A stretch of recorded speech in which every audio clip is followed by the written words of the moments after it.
Hello, I'm Michele Wilcher, a homeschool transition coach and a homeschooling grandmother. Today I'd like to talk to you about the college search. A lot of students are interested in colleges and they begin their search early on in their high school years as a freshman or a sophomore. Some may wait a little bit later. Some students who are planning to take a gap year and may put off their college search until a little bit later in the process.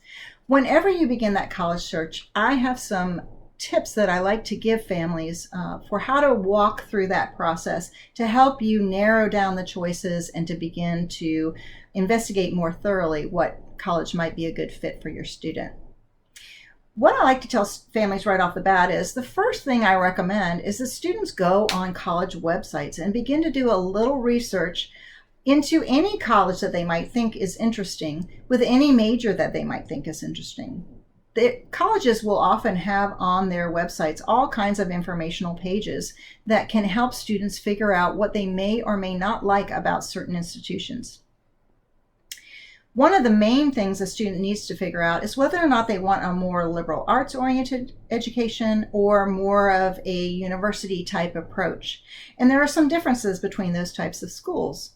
A liberal arts college is going to have a more general approach to education, a more well-rounded approach, if you will. Whereas a university that would have schools within the school, so for instance, schools of engineering or schools of mathematics or schools of the sciences within the overall university, they're going to be focused a little bit more on specific types of majors and some research involved in that major.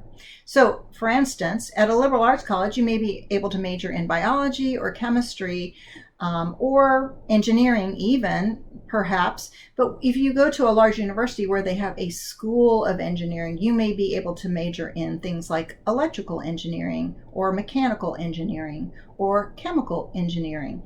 And these are more specific, more focused areas of study where more research is going on. So there's some differences there. It's important for your student to sort of look at those types of schools and begin to decide, do I want something that's a little bit more focused or am I more of a generalist? Once they've kind of gone on some websites, one of the things that I find helpful is to have them look at specific majors that colleges offer. If you open up a college's website and find the page in that website that talks about a specific major, so let's just choose biology, for example, you can often look at the faculty and all of the information about that department right there on that page. But oftentimes there's also a link that will take you to the list of courses that you need to take as a student in order to graduate with a degree in that program, in that major. This can be very helpful. Oftentimes I hear students say things like, I want to be a forensic psychologist. Well, that's great. Have you ever gone online and looked at the coursework that's required for that degree? Oftentimes they go in and they find things like organic chemistry, calculus, physics, those kinds of things are required in that major. And all of a sudden their eyes are open to, I'm not so sure that's exactly what I was thinking I would be majoring in. This can be a helpful experiment for them and helpful as you're making these choices. Once you've narrowed down your list of colleges to 5, 7 colleges, you're going to want to begin to look more closely at each of the schools. I don't recommend at this point that cost become a big factor in your choice of schools to pursue, simply because some of the colleges that are the most expensive have the most financial aid to offer to their students. So at this point, to rule a school out simply because it's more expensive or too expensive, if you will, might be a little bit preemptive and not, in the long run, not pay the benefits that you want. Once you have sort of looked at these schools online, the next thing is to go visit them. It is very important to visit colleges that you're considering. And the reason I say this is because colleges have a particular flavor or personality, if you will. Our human nature is that we like to hang out with people who are similar to us. So what happens on college campuses is that students, as they go to visit, they kind of get an idea what the flavor of the college campus is, what kinds of students tend to be there.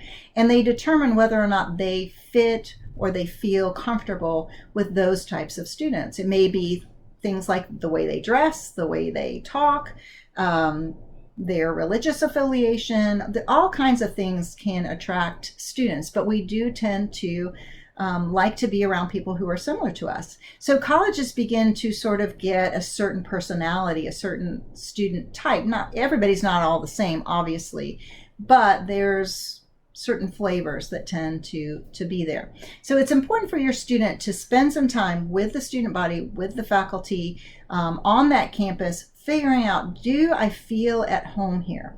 And the reason that that is important is because if students feel at home, if they feel comfortable where they are, what school they've chosen, they are more likely to stay and finish their degree. And as we all know, staying and finishing your degree is the reason that you went in the first place. So this is a very important part of this college search process.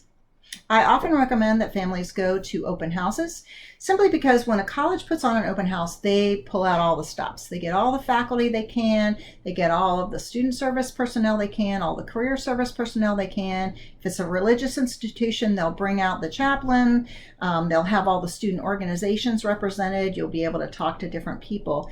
This is a great opportunity to be able to talk to lots of people in one visit.